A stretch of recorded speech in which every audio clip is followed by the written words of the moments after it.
You are watching the Mid-Table and Up podcast highlights. Please put your foot through that like button and subscribe to the channel. Make sure to follow us on Facebook, Twitter and Instagram, as well as Spotify and the podcasts app.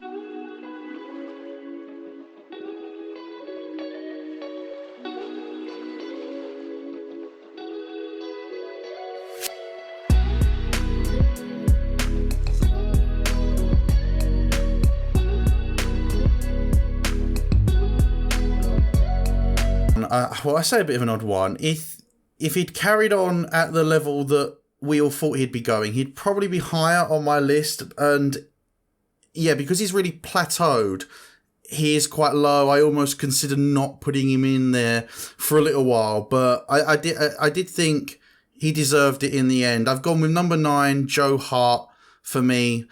Again, you look at the last 5 years of his career. We obviously discussed this in the wasted potential episode, and you two made really valiant cases for having him in your lists. But I do think, he won, like Rayner, funnily enough, he won 3 Golden Gloves in a row, and he's won a 4th one as well, which he won in 2014/15. He's joint top with Golden Gloves in the Premier League, and he was instrumental in City's title win in 2012 and 14, and even when they weren't winning titles up until he left, he was an instrumental player in that team. And if not for the last 5 years or so, I'd have had him higher than number 9. Your number 9 Premier League goalkeeper is Spurs' third choice.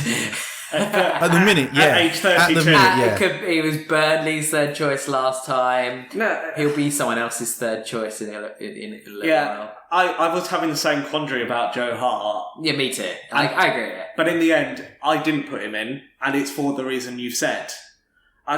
When you look at, if you're talking about the greatest of all time, if you looked at 5 years of it, you could say he's up there with the very best, can't you? I mean, I do agree with you, but I will say this: there's very few goalkeepers that do, even though he has plateaued. There are very few goalkeepers that achieve in, say, 4 years what he did achieve in those 4 or 5 years. He arguably achieved more in those 4 or 5 years than probably 90% of goalkeepers will ever achieve when they play in the Premier League. Yeah, but I guess that depends again what your metric is. If you're saying that titles are the measure of the success. Well, 2 titles, 4 Golden Gloves. Yeah, it's very impressive. Look, I'm not saying Joe Hart's a bad goalkeeper. I nearly put him in, but he just missed the cut because I don't know. It's just could I defend it? You asked Matt, could he defend Pickford making the list? And I'm kind of thinking that. I just felt really. I'm sorry. I have more. I feel like Joe Hart is much more justified than Jordan Pickford. Yeah. As I said, 4 golden. We've got four Golden Gloves, 2 Premier League titles. I would say for me, could I defend putting Joe Hart in? Would I find that easy? I couldn't quite bring myself to do it. It was very close. I will say this for Joe Hart as well. When as I said, I know he's plateaued off, but when Joe Hart was at his peak, you could probably argue that there were maybe only 2 or 3 goalkeepers in world football at that time that were maybe better than him, and that being Neuer, Casillas, Buffon. Outside of that, I maybe, again, De Gea was just about to come into it, wasn't he? But outside of that, I really don't think that there was anyone quite close to the level that he was at. You talked about Pickford again. Pickford, even at his best of his career so far, still hasn't got anywhere near to the best that Joe Hart was at. We're not talking about Pickford. We're talking about Joe Hart. And I agree with Simon. I think the only thing he lacks is that consistency. And it's not even like he had a great couple of years and he's fallen off the boil a little bit, but he's still chugging along playing for, a mid-table Premier League side or someone else abroad. He has fallen off the cliff. I do agree he has. Let me ask you a question, George. Okay. Do you think how old is he now? 31, 32? Something like that. 32, 33, something like that. 32, 33. Yeah. Which isn't old for a keeper. No. Do you think he has either the ability or the mental willpower to bring it back and fight for a place in a first team of a Premier League side? I don't think it will happen. And do you think that's because of him? I think I would argue mentality and certainly willpower. I would argue that he definitely has enough willpower, but you don't, as much as willpower is needed, you need to be able to back that up. And personally, I do think in terms of him being a number one choice for a top club, I do think that time is over for Joe Hart now. I just think that at his peak between 2010 to 2015, there was very few that were close to him, if not better than him in world football. And in the Premier League, again, you look at that 5-year spell, there's very few that over the course of, say, even 15 years or so, hit the heights that Joe Hart did hit. So, yeah, as I said, Pickford at the minute, and not even just Pickford, even some of the names that I've thrown out, even UC Jääskeläinen. As much as I loved UC Jääskeläinen and thought he was a great goalkeeper, over a longer period of time than Joe Hart was a good goalkeeper. For me, he never hit those heights as a goalkeeper. Even removing the medals, right? Even if Joe Hart played for a mid-table club, if he had that kind of form for a mid-table club, I don't think Jääskeläinen was ever as good as what Joe Hart was for City. Even if Jääskeläinen had been playing in a better team. For 4 years. It's weird. Do you know what it is? It's a weird thing in football. I've never seen a player like Joe Hart fall off so badly. You know how I said that I had a last-minute switch? Yeah. Joe Hart was my last-minute switch. Who did you take out? I had Ederson. Right, okay. But then I did think, you know what? I've already got Alisson in here. And I thought, again, maybe in 5-6 years' time, I could not put Ederson in. Oh, yeah. But the more I thought on it, the more I thought, this guy has won 4 Golden Gloves. He's been instrumental in 2 Premier League titles. And as good as Ederson is for City, he's a great goalkeeper, I do think that you could probably have removed Ederson from that team. And they got 100 points.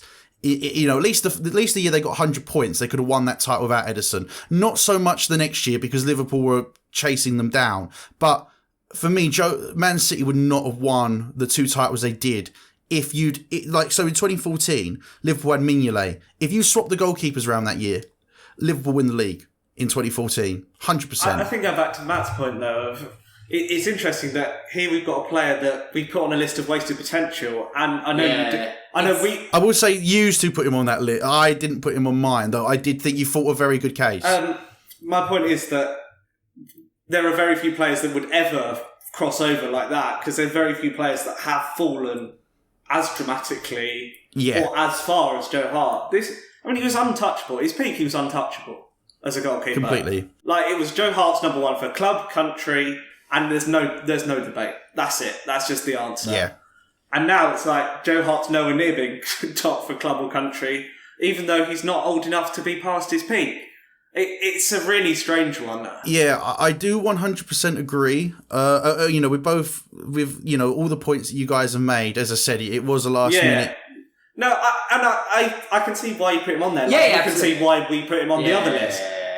I just kind of think that because I know his career has plateaued, but let's just say if he had retired then and there, and again, I know longevity does play into it over the course of time, but if he'd have retired after 2015, the bad doesn't wash out the good. No, that's a very valid point. Yeah, so that's why I ended up picking him. If we were going on overall careers, would you say Joe Hart is still a good goalkeeper?